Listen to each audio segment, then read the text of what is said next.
이제 수능이 100일도 채 남지 않았습니다.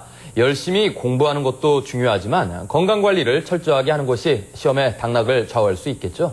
특히 일교차가 10도 이상이 되다 보니 환절기 감기로 고생하고 있는 수험생들도 적지 않은데요. 감기의 한의학적인 치료와 예방법 알아봤습니다. 함께 보시죠. 환절기만 되면 어김없이 찾아오는 불청객 감기.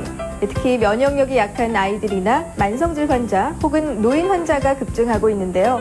실제로 감기는 소아과, 내과, 이비인후과 등 1차 진료기관에 내원하는 가장 큰 이유이기도 합니다. 일단 감기의 원인부터 알아보아야 하는데요. 감기를 일으키는 바이러스는 200여 종류가 넘습니다.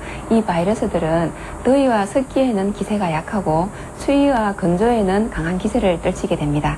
그래서 온도가 내려가는 환절기에는 기승을 부리게 되지요. 그래서 어린이나 노약자 분들에게 쉽게 나타나고요. 또한 스트레스로 인해서 체력이 떨어진 분이나 공부에만 전념하느라 면역성이 떨어져 있는 수험생에게도 많이 나타납니다. 환절기 감기에 걸리면 기침, 콧물, 두통, 열감 등을 호소하게 됩니다.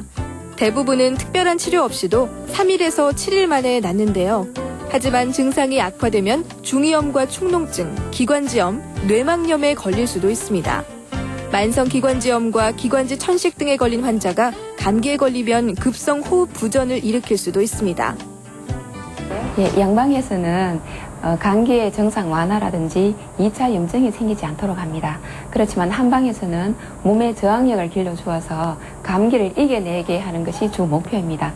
그래서 콧물 감기나 기침 감기, 목 감기, 또 열감기 등 그 증상뿐만 아니라 병에 걸린 시기인 하루 이틀째인지 일주일에서 열흘이 지나는지 등 모든 상황을 파악하여서 적절한 처방을 하고 있습니다.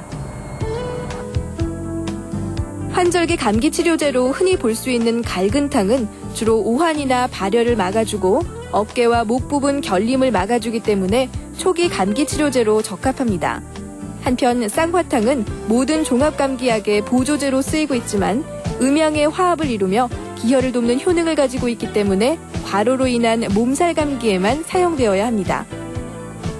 감기에 걸리게 되면 집에 있는 생강이나 파이의 흰 부분을 잘게 다져서 마시고 몸을 따뜻하게 하면은 초기 감기라면 약을 복용하지 않아도 나을 수가 있습니다.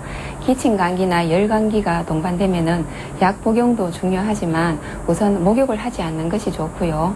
그리고 충분한 휴식과 함께 담백한 음식을 골고루 드시는 것이 참 좋습니다. 그리고 그와 동시에 찬 음식은 가능한 삼가하시는 것이 좋겠습니다.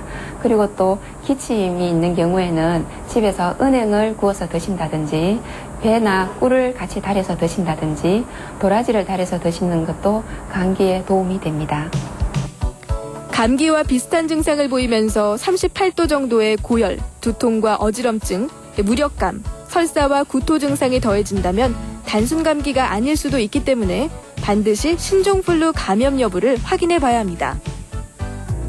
가벼운 감기 증상이 한 달 이상 계속되고 있다면 비염이나 축농증 혹은 폐렴 증상이 동반되고 있을 가능성이 높은데요. 따라서 감기에 대한 근본적인 치료로 환절기를 건강하게 보내시는 것이 좋겠습니다. 건강365였습니다.